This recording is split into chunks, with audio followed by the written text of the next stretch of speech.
Ratify ఇచ్చినాము, చర్చ జరిగింది, మళ్ళీ రాటిఫై పెట్టాము.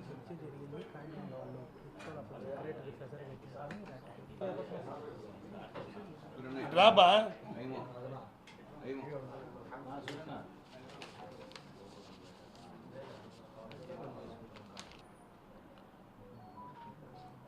నిన్న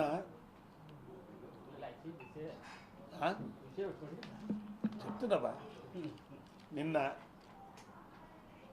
తెలుగుదేశం శాసనసభ్యురాలు మాధవిరెడ్డి గారు కార్పొరేషన్ నుంచి మా కార్పొరేటర్ల గురించి, నా గురించి, మా అధికారుల గురించి నింద ఆరోపణ చేయడం చాలా బాధాకరం. మేము మాట్లాడగలం. ఒక మహిళ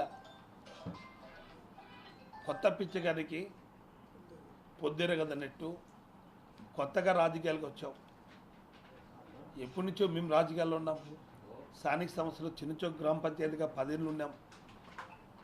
జిల్లా చైర్మన్గా ఉన్నాం.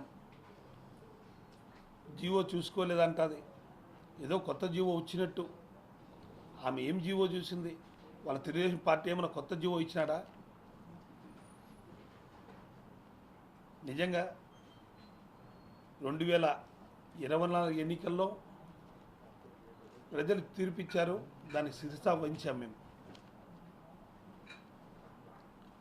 తెలుగుదేశం పార్టీకి పట్టం కట్టారు, వైఎస్ఆర్ కాంగ్రెస్ పార్టీకి ప్రజలు తిరస్కరించారు.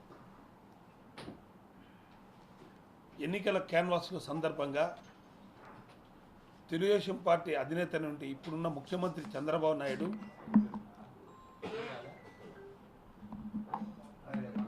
ఎన్నికల్లో చెత్త పనులు చేస్తున్నారు, ప్రజలకు భారం మోపుతున్నారు, చెత్త పన్ను వసూలు చేస్తున్నారు. నేను అధికారం వచ్చిన తర్వాత పూర్తిగా చెత్త పన్ను వదిలేస్తాను ఒక నాయకుడు మాట్లాడితే, చెత్త పన్ను వసూలు చేశారు. చెత్త నా కొడుకులు ఒక స్పీకర్ హోదాలో ఉండే వ్యక్తి ఈరోజు ఆయన మాట్లాడితే ఈరోజు అధికారంలోకి వచ్చారు.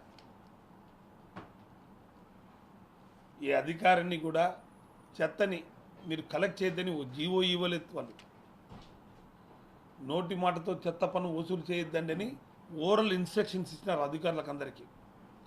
చెత్త పన్ను కూడా వసూలు చేయడం.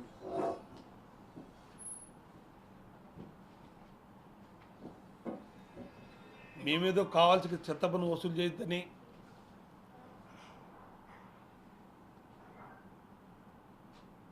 క్లాప్ ప్రోగ్రామ్ని మీరు తీసేసామని అవక్కులు చవక్కులు మారుతారు. మాకు ఇంకా ప్రజల మీద ప్రేమ ఉంది. మా కార్పొరేటర్లు, మేము, మా పాలకవర్గం అంతా మా కార్పొరేషన్ బడ్జెట్ చూసుకొని ఆ రోజు ఎన్నికల ముందు 2021లోనే క్లాప్ ప్రోగ్రామ్ ఇంప్లిమెంట్ చేయమని ఒక జీవో ఇస్తే మా పాలకవర్గం కూడా మాకు, మన పాలకవర్గానికి అంతా బర్డెన్ అవుతుంది. దీనంతా భరించాలంటే మన కష్టం. పేద ప్రజలకి 70 రూపాయలు 100 రూపాయలు వసూలు చేయమని మనకి జీవో ఇచ్చినారు. కానీ స్లమ్స్లో మనం గవర్నమెంట్ పెట్టిన ప్రోగ్రామ్ క్లాప్ కూడా మనం ఎత్తేయకూడదు, మనం ఇంప్లిమెంట్ చేద్దాం. కొంత అంతో ఇంతో కడప నీట్గా ఉంటుంది, క్లీన్ కడపగా మనం చేయగలం. దీనివలన కొత్త ఆటోలు వస్తాయి, మనం ఏదో కొద్ది భారం మోపుదాం అనే ఆలోచనతో స్లమ్స్లో 30 రూపాయలు కొన్ని ఏరియాలు ఫిక్స్ చేసి గౌస్ నగర్ స్లమ్స్, పూర్తిగా స్లమ్స్ అయినటువంటి ఏరియాలో 30 రూపాయలు 40 రూపాయలు వసూలు చేసేట్టుగా, కొద్దిగా డొమెస్టిక్ ఏరియాలో 70 రూపాయలు వసూలు చేసేట్టుగా, కొన్ని కమర్షియల్ జోన్స్లో పెంచేట్టుగా మేము 2022 క్లాప్ ప్రోగ్రామ్ ఇంప్లిమెంట్ చేయడం జరిగింది. అంటే జీవో వచ్చింది 2021 ఆగస్టులో. 2022 ఏప్రిల్లో మేము క్లాప్ ప్రోగ్రామ్ని కడపలో ఇంప్లిమెంట్ చేశాము. క్లాప్ ప్రోగ్రామ్ ఇంప్లిమెంట్ చేసినా కానీ మా పాలకవర్గం ఎంతో సహకరించి కేవలం 75 లక్షలు ఖర్చు వస్తుంటే కేవలం రాబడి 35 లక్షలు, 40 లక్షలు, 20 లక్షలు ఒక నెల వసూలవుతున్నా కానీ కార్పొరేషన్ అంతో ఇంతో ఆ బరాన్ని మోయిస్తూ ఓన్లీ క్లాప్ ప్రోగ్రామ్ ఒకటి సక్సెస్ కావాలంటే ఆ డ్రైవర్ ఒకడు బండి తొలగకపోతే వీధిలో చెత్త వేయలేరు, ప్రజలు మాకు మనుషులు పెట్టాలని అన్నప్పుడు ఒక ఒక క్లాపోగ్రామ్ అది ఆటోకి 2 వర్కర్ని అరేంజ్ చేయడం జరిగింది. అంటే 100 ఆటోలకి 100 × 2 200 మంది మేము అదనంగా వర్కర్లు అరేంజ్ చేసి క్లాపోగ్రామ్ ఓన్లీ 100 ఆటోలకి 65 లక్షలు నెలకు ఖర్చు వస్తుంటే అదనంగా వర్కర్లకి 200 రూపాయలు ఇంటూ నెలకి 12,000 అది 40 లక్షలు ఖర్చు వస్తుంటే ₹1 కోటి మేము భారం పోస్తున్నాం. కేవలం ప్రజల్లో మాకు ఇచ్చేది 25 నుంచి 30 లక్షలు మాకు రాబడి వస్తుంది. అయినా కానీ కార్పొరేషన్ మేమంతా బరాయిస్తూ ఎన్నికలు అయిపోయిన తర్వాత మీకు క్లాపోగ్రామ్ పూర్తిగా ఎత్తడం జరిగింది. ₹1 కూడా మీరు వసూలు చేయొద్దండి, మీరు కట్టద్దండి అని చంద్రబాబు ఓరల్ ఇన్స్ట్రక్షన్ ఇచ్చి ఈరోజు క్లాపోగ్రామ్ మేము తీసినామంటారు. ఈరోజు కూడా క్లాపోగ్రామ్ కడప నగరంలో, చిత్తూరులో అన్ని వెహికల్స్ తీసేసినారు, తిరుపతిలో తీసేసినారు, పొద్దుటూరులో తీసేసినారు, అనంతపూర్లో తీసేసినారు, ఈరోజు నెల్లూరులో తీసేసినారు. అంతే లెక్కల రిపోర్ట్ మేము తీసుకున్నాం. కానీ కడపలో 90 ఆటోలు కానీ కేవలం 20 ఆటోలే మేము తీసేయడం జరిగింది. అంటే మా దగ్గర పిఎస్సి వర్కర్స్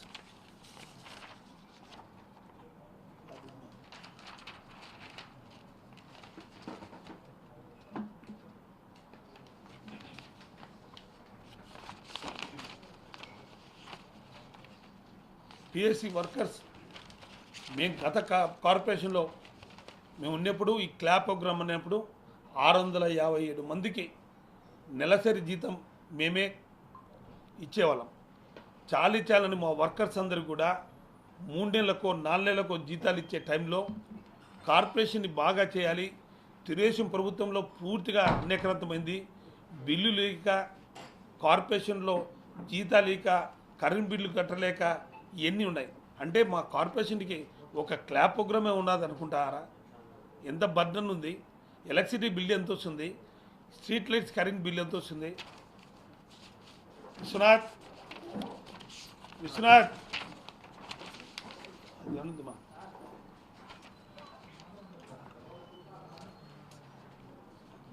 విశ్వనాథ్ ఒకటి మళ్ళీ ఇస్తాను. అంటే కార్పొరేషను సంవత్సరానికి అన్ని విధాలుగా మాకు వచ్చే రెవెన్యూలో ఇంటి పన్నుల ధర వచ్చే ద్వారా మాకు అదర్ దాని మీద పన్ను వచ్చే ద్వారా అన్నీ కలిపి 75 కోట్లు మాకు వస్తుంటే నెలకి ₹2,50,00,000 చెత్త ఎత్తడానికి, దాని కూలీలకి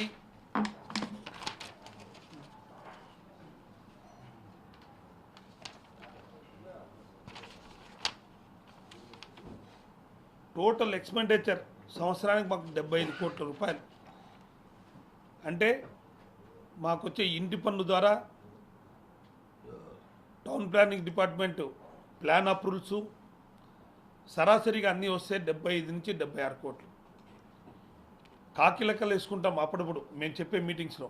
కానీ రియల్గా వచ్చే ఇన్కమ్ 75 కోట్లు వస్తే టోటల్ అబ్కాస్ జీతాలు అంటే మా ప్రభుత్వం వచ్చిన తర్వాత ప్రతి ఒక్కరిని కూడా వైఎస్ జగన్మోహన్ రెడ్డి గారు మా మాజీ ముఖ్యమంత్రి వాళ్ళు అబ్కాస్ అని పెట్టి నెల 1వ తేదీ శాలరీస్ ఇవ్వాలి వర్కర్లకి. కేవలం 3 నెలలు 4 నెలలు ఎవరు కానీ జీతాలు ఇవ్వకూడదు, వాళ్ళు కూడా మనుషులే, మనం నెల ఇచ్చినప్పుడు ఆ శాలరీస్తోనే వాళ్ళు బతుకుతున్నారు అని చెప్పడంతో వాళ్ళ జీతాలు నెల ₹2,30,00,000 వాళ్ళ జీతాలు మనం ఇస్తున్నాం. పిహెచ్ వర్కర్స్కి ప్రతిరోజు బండ్లు తిరిగేదానికి మన కార్పొరేషన్లో ఉండేది మొత్తం 73 బండ్లు. 73 బండ్లు అంటే 73 బండ్లు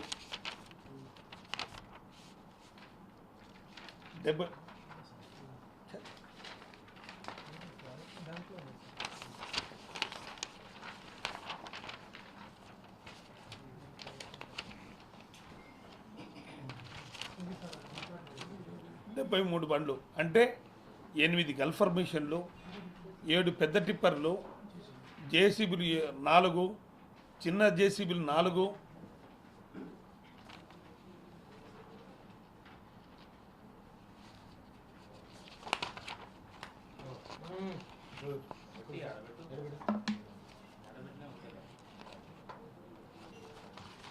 యాడ్ పెట్టాము అది కాగితము.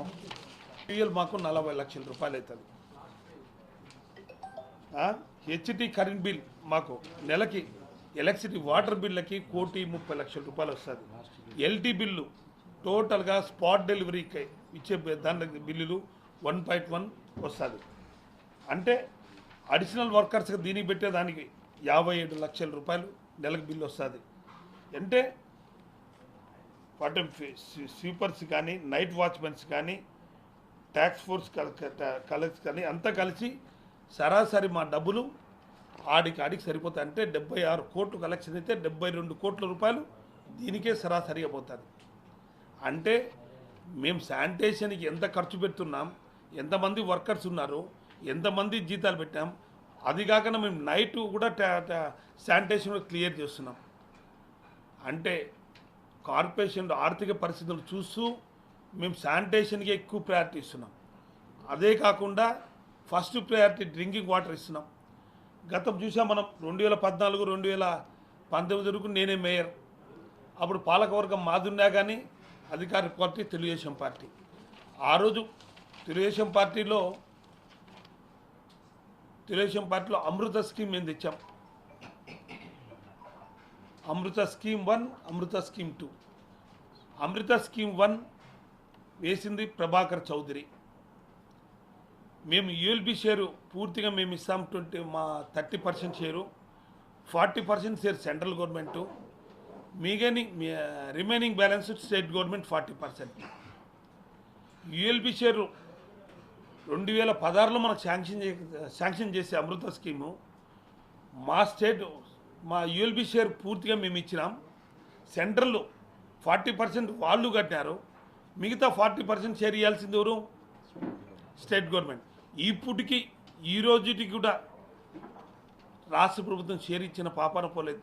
2016 శాంక్షన్ అయితే గత ప్రభుత్వం.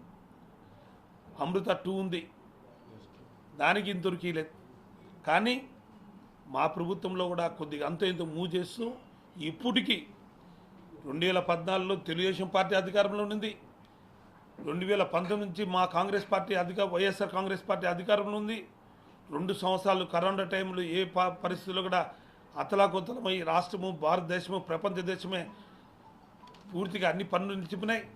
కేవలం మా ప్రభుత్వంలో 3 సంవత్సరాల్లో పూర్తిగా ఇప్పుడే రాజేష్ అడిగినట్టు మా ప్రాంతంలో రాత్రి నీళ్ళు వస్తున్నాయి. ఇంతవరకు ఎప్పటికీ మేము రాత్రులే తాగాలన్నా పగులు నీళ్ళు ఇచ్చేలేదా పరిస్థితిని ఈరోజు కూడా ఉంటే, నేను 30 ఏళ్ళుగా సర్పంచ్గా ఉండి ప్రకాశం గారు ఈరోజు కూడా పెన్నా రివర్ లింగంపల్లి నీళ్ళు ఇవ్వడం లేదంటే ఆ ఏరియాలో ఒక ఇన్ఫ్రాస్ట్రక్చర్ రావాలి, జిఎల్ఎస్ఆర్లు కట్టాలి. ఆ జిఎల్ఎస్ఆర్లు కట్టిన తర్వాతనే మనం ఆ లింగంపల్లి నీళ్ళు ఆ ట్యాంకులకి ఎక్కేయాలి. ఆ ట్యాంకులు ఎక్కిన తర్వాత ఆ ప్రాంతంలో 24/7 మేము వాటర్ ఇవ్వాలని ప్రణాళిక వేసుకున్నాం. కాబట్టే ఈరోజు కూడా ఇంకా కాలేదు. నువ్వు కొత్తగా గెలిచినవనమ్మా, ఒక తూరి రాజకీయం చేసిన తర్వాత తెలుస్తుంది ఎప్పటికే ఏది. ఒక రాష్ట్ర బడ్జెట్ తీసుకుని మీ ముఖ్యమంత్రి అంటున్నాడు, ఇప్పుడే మా బడ్జెట్ లేదు, జీరోగా ఉంది, నేను పెట్టిన సూపర్ 6 పథకాలు చేయాలంటే ఈ బడ్జెట్ నాకు సరిపోదు, నేను చేతులు ఎత్తేసిన మనిషి మీ ముఖ్యమంత్రి. నువ్వు మాట్లాడగలుగుతావు ఈరోజు మా గురించి. నిజంగా మాకు ఎంతో పరిపాలన మాకు అనుభవం ఉంది, జీవోల గురించి పూర్తిగా మాకు అవగాహన ఉంది. నీకు అవగాహన ఉందో లేదో పూర్తిగా నేర్చుకొని మాట్లాడమ్మా. మనుషుల మీద దుబారుగా మాట్లాడము అది కాదు. నిజంగా రోడ్ల మీద పక్కన కూర్చుంటే ఎవరన్నా నా దృష్టికి వచ్చింది, వాళ్ళు విమానం మోగిస్తాను అంటే ఎంతమంది రోడ్ల మీద కూర్చుంటారు. పెన్షనర్స్ అసోసియేషన్ ఉంటారు, చాలామంది రిటైర్డ్ ఆఫీసర్స్ పొద్దున్నే వాకింగ్ చేసి రోడ్ల మీద ఉంటారు. అందరినీ విమానం మోగిస్తావా? మాట్లాడడానికి హద్దు, ఒక మీతో మాట్లాడే పద్ధతిని నేర్చుకోవాలి. ఒక ఎమ్మెల్యేగా హుందాతనంగా మాట్లాడేది నేర్చుకోవాలమ్మా. 30 ఏళ్ళ రాజకీయాలు మాకున్నాయి. ఎవరితో ఎలా మాట్లాడాలి, ఎవరితో ఎలా బిహేవ్ చేయాలనో మేము ఆలోచన చేసి మాట్లాడతాం. నెలన్నర ప్రభుత్వంలో మీడియా కనబచ్చింది కదా అని చెప్పేసి ఏదంటే అది మాట్లాడడం పద్ధతి కాదు. ఇప్పుడన్నా దీని గురించి ఆలోచన మా బడ్జెట్ ఎంతనో ఆలోచన చేసుకొని మాట్లాడవలసిందిగా కూర్చున్నాం. మీకు ఆల్రెడీ కాపీస్ తీసుకోండి. మా మనుషులకే మేము ఇప్పించుకున్నాం. వైఎస్ఆర్ కాంగ్రెస్ పార్టీలే క్లాప్ ప్రోగ్రామ్ తోలుకుంటున్నారు. ఇది మేమిచ్చిందో ఎవరిచ్చిందో కాదు, ప్రభుత్వం ఎవరో వాళ్ళు కాంట్రాక్టర్ మాకు తెలియదు. రెడ్డి కన్సల్టింగ్స్, ఇంకోటి సాయి ప్రవీణ్ ఏజెన్సీస్, సాయి పవని ఏజెన్సీస్. వీళ్ళకి డబ్బు కూడా మేము ఏజెన్సీకి డైరెక్ట్గా మేము ఇచ్చే పవర్స్ మాకు లేవు. ఈ ఏజెన్సీకి అంతా స్టేట్ గవర్నమెంటే పవర్స్ ఇస్తుంది. మా తుత్తును మేము ఇచ్చుకున్నాం క్లాప్ ప్రోగ్రాంలో అని మాట్లాడడం సబబు కాదు. ఇది ఎవరో కాంట్రాక్టరు, ఎవరో మాకు తెలీదు. ఇప్పటికీ మేమే డీజిల్ పట్టిస్తున్నాం, కార్పొరేషనే. ఇప్పుడు వరకు మా 3 నెలలకి మేము ఇవ్వాల్సిన పేమెంటు ఎంత హెల్త్ ఆఫీసర్ గారు? ఇప్పుడు 3 నెలలు మనం ఇవ్వలే. జూన్ నుంచి జూన్, జూలై, ఆగస్ట్ ఎవరు ఇవ్వాలా పేమెంటు? రాష్ట్ర ప్రభుత్వము ఏమి ఇవ్వలేదే. ఓరల్ ఇన్స్ట్రక్షన్స్ ఇచ్చినారు మా అధికారులకి, ఎవరు కానీ క్లాప్ ప్రోగ్రామ్ వసూలు చేయొద్దండి. ఇప్పుడు 3 నెలల నుంచి వాళ్ళకి పేమెంట్ ఇవ్వాలి. ఎవరు ఇస్తారు? రాష్ట్ర ప్రభుత్వం ఇస్తుందా, మేము ఇస్తామా? వాళ్ళు అడుగుతున్నారు. ఇప్పుడు అన్ని బండ్లకు డీజిల్ పట్టిస్తున్నాం. రేపు అద్దరు వాళ్ళ దగ్గర రికవరీ చేయాలి కదా, ఎవరు చేస్తారు? మాకు విలువలు, నిజాయితీ, విశ్వనీతి ఉంది కాబట్టే మా పాలకవర్గము ఇప్పుడు కూడా ప్రజలకి మేలు చేయాలనే సంకల్పంతో ఉన్నాం కాబట్టే ఇప్పుడు కూడా 70 ఆటోలు తిరుగుతూనే ఉన్నాయి. కేవలం 20 ఆటోలు వాళ్ళు సాధించుకొని వాళ్ళు వెళ్ళిపోయినారు జీతాలు ఇవ్వలేక. అవి కూడా మొన్నటి వరకు మేము ఇస్తేనే వాళ్ళకి జీతాలు. ఈ క్లారిటీ రానప్పుడు చేయాలి కదా. ఇప్పుడు తెలుగుదేశం పార్టీ అధికారంలో ఉంది, క్లారిటీ ఇప్పించండి. మా అధికారులు ఎన్ని తూలు కానీ నోటీస్ పెట్టినారు కదా, ఏమ్మా గవర్నమెంట్ నోట్ పెట్టినారు కదా, పెట్టినారు. ఇంతవరకు క్లారిఫై అయ్యలే. 3 నెలలు అవుతుంది ప్రభుత్వం వచ్చి. అధికారులు ఏమని చెప్పాలి? వాళ్ళు అడుగుతున్నారు కాంట్రాక్ట్స్ మాకు ఇవ్వలేదని. ఎప్పటి వరకు తిప్పాలా? మాకు ఎవరు ఇస్తారు? చెత్త పన్ను కలెక్ట్ చేయద్దన్నారు, మాకు డబ్బు రాలేదు. రేపు కట్టాలంటే కార్పొరేషన్ అంతా మేము బడ్డను కట్టాలంటే ఎవరు కట్టారు? ఎంత కట్టాలి మనం 3 నెలలకి? 2.5 కోటి కదా మా జూన్ వరకు balance. June to July, July to August, August to September వచ్చింది. ఎంత 3 నెలది? 5,60,00,000 ఇవ్వాలి. ఎంత? 5,60,00,000 వాళ్ళకి. అంటే June to July, July to August, August to September. ఈరోజు డేట్ ఎంత? 26. ఇంకా 4 రోజులు వస్తే 3 నెలలు ఏంటంటే కదా 5,60,00,000. ఎవరు పే చేస్తారు? రాష్ట్ర ప్రభుత్వం వస్తుందా, మా కార్పొరేషన్ పే చేయాలి? అధికారంలోకి వచ్చి 3 నెలలు అవుతుంది. మీరు ఇంతవరకు అధికారులకి క్లారిఫై చేయలే. ప్రతిరోజు అధికారులకి వీడియో కాన్ఫరెన్స్ మాట్లాడతారు నారాయణ. దీని గురించి క్లారిఫై అడితే నేను చెప్తాం కదా అంటారు 3 నెలల నుంచి. అంటే మధ్యన అధికారులు నలిగిపోతున్నారు. మధ్యలో ఇలాంటి వాళ్ళు ప్రెస్ మీట్లు ఇస్తారు. ఒకటన్నా అవగాహన మా మీద ఇచ్చేటప్పుడు అవగాహన ఇవ్వాలి. చెత్త మేయర్ ఇంటికాడ వేయండి, కార్పొరేటర్ల ఇంటికాడ వేయండి. అది సబబా? ఒక ప్రజాప్రతినిధి మాట్లాడేది సబబా? ఒక లేడీస్గా ఉండి నువ్వు మాట్లాడడం పద్ధతేనా? మేము అంటే ఎమ్మెల్యే ఇంటికాడ అయిపోండి, ఎమ్మెల్యే ఇంటికాడ ట్రాక్టర్లతో చెత్త తోలిపోండి మేమంటే భావ్యమా? అరే నువ్వు ఎమ్మెల్యేగా గెలిచి ఒక ప్రజాప్రతినిధిగా నువ్వు అసెంబ్లీకి దానికి ఎట్లా చేస్తున్నారు? ఎట్లా ప్రభుత్వం ఇస్తుందా లేదా క్లారిటీ ఇప్పించాల్సింది నువ్వు అసెంబ్లీలో నువ్వు మాట్లాడాల్సిన వ్యక్తివి. ఇప్పుడు 3 నెలలైంది మీ ప్రభుత్వం వచ్చి, ఇందుకు ఉలుకు పలుకు లేదు. ప్రతిరోజు అధికారులు, కమిషనర్లు అందరూ లెటర్లు పెడతారు. ఏమీ క్లారిఫై అయ్యలే. టెలికాన్ఫరెన్స్ రోజు మాట్లాడుతుంటాడు మంత్రి నారాయణ. దాని గురించి వీళ్ళు అడగాలంటే భయపడతారు. ఏం మాట్లాడతారు చిన్న అధికారులు, పై ఆఫీసర్లని? సార్ క్లాప్ ప్రోగ్రామ్ వసూలు చేయాలన్నా 3 నెలలు అయిందే అంటారు, అడుగుతారా? లెటర్ పెడతారు, ఆ లెటర్కి రెస్పాన్సిబుల్ లేదు. ఇప్పుడు 3 నెలలు కట్టాలా? ఎవరు కడతారు? క్లాప్ ప్రోగ్రామ్ వసూలు చేయొద్దన్నారు. అయినా మేము మానవత్వ విలువలు ఉంటాయి కాబట్టి మేము 70 ఆటోలు ఇంకా తిప్పుతున్నాం. మేము 70 ఆటోలు 3 నెలల కిందట తీసేసింటే చెప్పండి. 3 నెలల కిందటే మీ ప్రభుత్వం వచ్చింది, మేము కట్టమని మా కార్పొరేషన్ డిసైడ్ చేసి మేము అప్పుడే ఆటోస్ అని పంపించింటే క్లాప్ ప్రోగ్రామ్ ఆటోస్ అంతా. మాకు ప్రజల మీద విశ్వాసం ఉంది కాబట్టి మమ్మల్ని గెలిపించారు కాబట్టి మా పాలకవర్గం మా కార్పొరేటర్ల అందరం ఇప్పుడు కూడా దాన్ని కట్టుబడి ఉన్నాం. 5 కోట్ల రూపాయలు 5,60,00,000 కూడా ఇప్పుడు కూడా ఇచ్చేదానికి రెడీ. మీ ప్రభుత్వం మళ్ళా క్లాప్ ప్రోగ్రామ్ పెడుతుందా లేదా? ప్రజల దగ్గర చెత్త పన్ను వసూలు చేయొద్దన్నారు. ఈరోజు చిత్తూరులో మొత్తం చేశారు, పొద్దుటూరులో చేశారు, అనంతపురంలో చేశారు, నెల్లూరులో తీసేసినారు. మంత్రి నారాయణ ఊర్లోనే మేముండం ప్రతిపక్షంగా ఉండాను. కడపలో నెల్లూరులో కనుక్కోండి ఆటోలు తిరుగుతున్నాయా లేదని. 15 ఆటోలు తిరుగుతున్నాయి. అంత పెద్ద నగరం, సొంత మంత్రి ఊర్లోనే 15 ఆటోలు తిరుగుతున్నాయంటే సిగ్గుందా లేదా మంత్రికి? ఇప్పుడు వరకు 3 నెలలు అవుతుంది. 5,60,00,000 మాకు బడ్డను పడింది కార్పొరేషన్కి. ఇప్పుడు వరకు కార్పొరేషన్లో కాంట్రాక్టులకు మేము బిల్లులు ఇవ్వలేదు. అవి కూడా 40 కోట్లు ఇవ్వాలి. గడప గడప బిల్లులు ఇవ్వాలి. పోయిన కమిషన్ అన్ని పనులు చేయించినాడు. డే అండ్ నైట్ రాత్రి అనగా మా ప్రభుత్వము శాంక్షన్ చేసింది అన్ని ఇంప్రూవ్మెంట్ చేయాలి.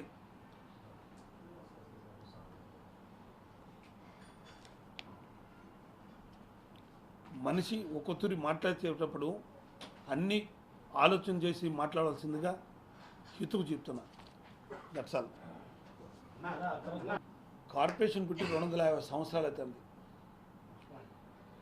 మున్సిపాలిటీ పుట్టి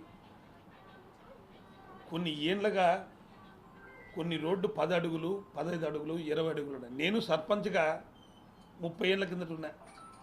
10 ఏళ్ళు సర్పంచ్గా చేశాను మేజర్ గ్రామ పంచాయతీ. అప్పట్లో కూడా లేఅవుట్లు 15 అడుగులు 20 అడుగులు వేసినారు. కడప నగరంలో ఈరోజు అక్రమంగా కట్టుకునే ఇండ్లన్నీ పాల్గొట్టాలంటే 99 ఇండ్లు పాల్గొట్టాల్సింది 100కి. ఎవరు కానీ డీవియేషన్ లేకుండా కట్టింటారు. నువ్వే ఇండ్లు కడతావు, నువ్వు ప్లాన్ అప్రూవల్ చేయించుకుంటావు. ఇండ్లు కట్టేటప్పుడు వాస్తు వస్తాడు, అయ్యా ఈ మూలను అది పెట్టకూడదు, వడ్డీని ఈ పక్క రావాలా ఆ పక్క అంటావు. నువ్వు డీవియేషన్ చేస్తావు. డీవియేషన్ చేస్తే నేను పగలగొట్టాల్సిందేనా నువ్వు వచ్చి? ఎట్లా అది మాట్లాడితే? లేఅవుట్స్ చేసినారు. మీరు లేఅవుట్ చేసినప్పుడు అప్పుడు పరిస్థితులు అప్పుడు ఉన్నాయి. ఈరోజు హైదరాబాద్లో నాగార్జున పాల్గొట్టినారు కాలువది. హైడ్రా ఏమన్నాడు? నాగార్జున కోర్టు విసిరేది ఇచ్చినాడు, నా స్థలంలో పాల్గొట్టినారని. కోర్టు చూసుకుంటుంది, ప్రభుత్వం చూసుకుంటుంది. అక్రమ లేఅవుట్లు అనేది కడప చరిత్రలో ఇంతవరకు కానీ అందరు వ్యాపారస్తులు కానీ బిల్డర్లు కానీ ఎవరు కానీ 30 ఫీట్ రోడ్స్ వేసినారు. ఆ లేఅవుట్స్ విశాలంగా వేసినారు, వాళ్ళే లైట్లు వేస్తున్నారు ఎక్కడ కానీ. అంటే కడప లాంటి నగరాన్ని కొద్దిగా అన్ని లేఅవుట్ల ప్రకారం కట్టాలంటే ఊరు డెవలప్ కాదు. మీకు కండిషన్ పెట్టండి. ఇప్పటి నుంచి ఇంతవరకు 40 ఫీట్ రోడ్లు పెట్టాలి, 80 ఫీట్ పెట్టాలి, ఈ లేఅవుట్స్ పెట్టాలి, ఎన్ని పెడితే అప్రూవ్ చేయండి. ప్రభుత్వం అప్పుడు ముందంతా ఖచ్చితంగా ఈ ఇంప్లిమెంట్ జరగాలనేది ఎప్పుడు చేయలేదు. గత పాలకులు కానీ గత ప్రభుత్వం మీదే కదా, తెలుగుదేశం ప్రభుత్వం. అప్పుడు మీరు అబ్జెక్షన్ చేసినారా? అధికారులు మీరే కదా. అప్పుడు 20 ఫీట్ అడుగులే రోడ్లు. 2014 నుంచి 2019 అన్నీ 20 ఫీటే కదా. 30 ఫీట్ ఉన్నాయి అప్పుడు లేవు. మా ప్రభుత్వం వచ్చిన మేమన్నా 23 నుంచి 40 ఫీట్ రోడ్డు 30 ఫీట్ రోడ్డు పెట్టండి అని అడిగాం. వేయద్దండి, ఎట్లా ప్రజలకు ఇబ్బంది కలుగుతుంది. 30 ఫీట్ ఏమన్నా ఖచ్చితంగా ఇంప్లిమెంట్ చేయాలంటే మీరు పెట్టండి. ఖచ్చితంగా లేఅవుట్లు అప్రూవల్ తీసుకోవాలి. లేఅవుట్ అప్రూవల్ ఉంటేనే ఖచ్చితంగా మేము ఇండ్లు కట్టిస్తామనేది ప్రతి ఒక్క వారంకి ఒకరోజు లెటర్ పెడుతూనే ఉండాలి. ఆఫీసర్స్ అడుగుతున్నాం, మనకు బడ్డన్ పడుతుంది, దీనికంతా ఎవరు పెడతారు, బేర్ చేస్తారంటే. సరే ఇంతవరకు మేము క్లారిటీ అడుగుతున్నాం, వాళ్ళు చెప్పలేదు ఏం మాట.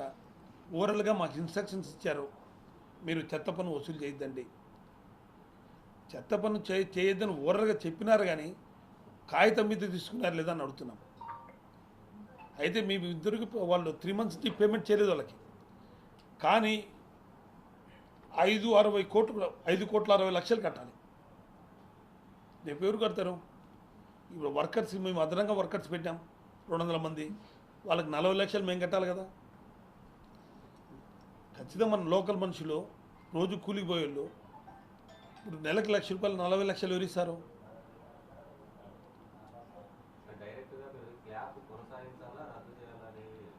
మేమేదో గవర్నమెంట్ ప్రభుత్వం మాకు ఆ క్లాప్ ప్రోగ్రామ్ డబ్బులు ఇస్తే మేము రన్ చేస్తాం, లేకుంటే మేము చెత్త పన్నున వసూలు చేయాలి. గవర్నమెంట్ ఒక డిసిషన్ తీసుకోకపోతే మేము కూడా ఒక డిసిషన్ తీసుకుంటాం, మా పాలకవర్గం అంతా కూర్చొని నిర్ణయం చేసుకుంటాం. అంతే కదా. మనం ఇప్పుడు రాష్ట్ర బడ్జెటే లేదంటున్నాడు, మా కార్పొరేషన్ బడ్జెటే లేదు, మేమెట్లా పబ్లిక్ నుంచి వసూలు చేయకుండా మేమెట్లా మా బడ్జెట్ పెడతాము? ఇన్ని టిప్పర్లు ఉన్నాయి, ఆ టిప్పర్ని ఇంతకుముందు మేము కలెక్ట్ చేస్తున్నాం కదా. ఈ క్లాప్ ప్రోగ్రామ్ రాకముందు టిప్పర్లే కదా కలెక్ట్ చేస్తానది. మా జేసీబీలు, మా టిప్పర్లు, మా ట్రాక్టర్లు, రిక్షా వాళ్ళు కలెక్ట్ చేస్తున్నారు కదా. అదే సిస్టమ్ పోతాం, లేకుంటే క్లాప్ ప్రోగ్రామ్ కంటిన్యూ చేసేట్టుగా చేయాలి వాళ్ళు. ఏ డిసిషన్ తీసుకుంటే ప్రభుత్వం అధికారము